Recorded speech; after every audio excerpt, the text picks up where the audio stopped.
আসসালামু আলাইকুম। দেশ ও প্রবাসে যারা আমরা অবস্থান করছি, সন্তানদের অভিভাবক বিশেষ করে মা বাবা, তাদের উদ্দেশ্যে বলছি, সন্তান খারাপ হয়, সন্তান কথা শোনে না, সন্তান মন্দ বলে, সন্তান আপনাকে মূল্যায়ন করে না, এগুলোর কারণে আপনি কিন্তু লজ্জিত হচ্ছেন। আসলে এগুলোর কারণটা হলেন আপনারা অভিভাবকরা নিজেরাই। আর এখন বর্তমানে যে দর্শনের পরিস্থিতি চলতেছে, ছোট ছোট বাচ্চাদের বিভিন্নভাবে বিভিন্ন স্থানে দর্শন করা হচ্ছে, ফ্যামিলির মাধ্যমে দর্শন হচ্ছে, এগুলোর প্রতিহত করার জন্যই কিছু নির্দেশনাবলী এবং সন্তান খারাপ হওয়ার কিছু নির্দেশনাবলী আমি এই ভিডিওর মাধ্যমে আপনাদের সাথে শেয়ার করছি। ভালো মন্দ অবশ্যই মতামত জানাবেন। লাইক লাগবে না, কমেন্ট লাগবে না, শুধু আপনাদের নিজেদের বিবেককে আপনারা নিজেরা প্রশ্ন করবেন। যাই হোক, শুরু করলাম। এক হলো সন্তানকে অবহেলা করা। মা বাবা সন্তানকে অবহেলা করে, এটা কিন্তু ঠিক। সন্তানকে অবহেলা করলে অবশ্যই সে খারাপ পথে যাবে। 2, অতিরিক্ত সুরক্ষা দেওয়া। 3, অতিমাত্রায় বিধিনিষেধ আরোপ করা। 4, সন্তানের মতামত গ্রহণ না করা। 5, সন্তানের বন্ধু না হওয়া। 6, সন্তানের সামনে বিভিন্ন রকম সমালোচনা না করা। 7, সন্তানের সামনে ঝগড়া করা। 8, ছোট ছোট ভুলের কারণে মারধর করা।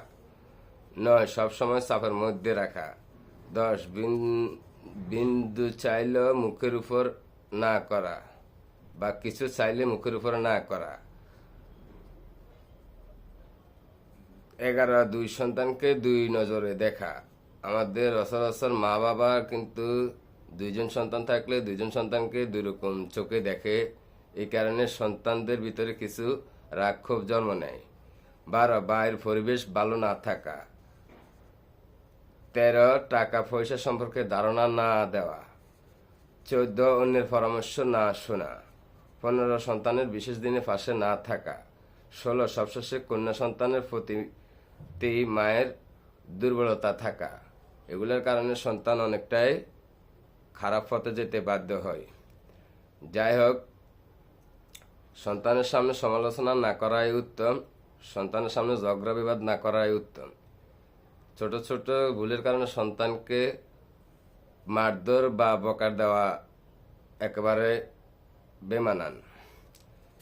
যাই হোক, বাকিটা হচ্ছে আপনাদের অবশ্যই সন্তান কোন ধরনের ম্যানম্যানিস্ট থাকতে চায় সেভাবে রাখুন, আপনার আয়ত্তে রাখুন। বিশেষ করে মা সন্তানদের প্রতি, যখন সন্তানরা ছোট থাকেন তখন সন্তানদের প্রতি অবশ্যই উদীয়মান হতে হবে, নজরদারি মুখর হতে হবে।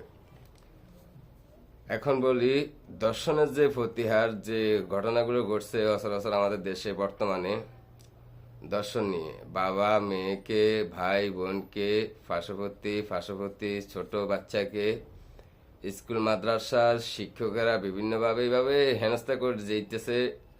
দর্শনের মতন খারাপ নিকৃষ্ট কাজ করে যাইতেছে দেশের মানুষ।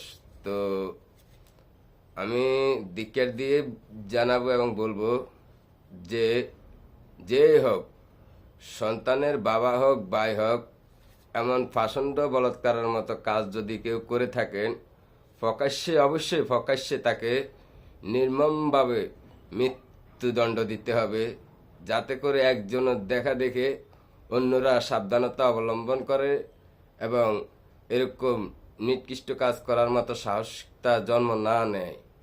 এই ধরনের কাজ করতে হবে। আমি বুকে হাত দিয়ে বলবো, প্রবাস বাড়িতে থেকে যদি আমার এলাকায় এমন ধরনের কোনো ঘটনা ঘটতো, আমি শরীরে যদি বিন্দু পরিমাণ মুসলিমের রক্ত থাকে, বিন্দু পরিমাণ যদি আমি মুসলিম হয়ে থাকি, আল্লাহর উম্মত হয়ে থাকি, আল্লাহ রাসূলের উম্মত হয়ে থাকি, তাহলে আমার সামনে যদি এই ধরনের ঘটনা ঘটতো, খোদার কসম বলছি আমি, সে আমার বাবাও যদি হতো, আমার ভাইও যদি হতো, কঠিন থেকে কঠিনতম নির্মম মৃত্যু দিয়ে আমি তাকে মৃত্যুর দুয়ারে পাঠিয়ে দিতাম। এটা আমার এক ধরনের প্রতীক্ষা।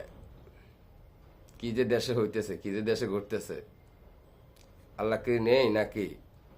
আল্লাহ অবশ্যই আছেন, তবে এদেরকে শাস্তি প্রকাশ্যে দেওয়াটাই উত্তম। আইনের মাধ্যমে না গিয়ে, বিভিন্ন রকম ফায়তারায় না গিয়ে, প্রকাশ্যে এদেরকে ধরে শাস্তি দিয়ে দেওয়া উচিত আমার মতে।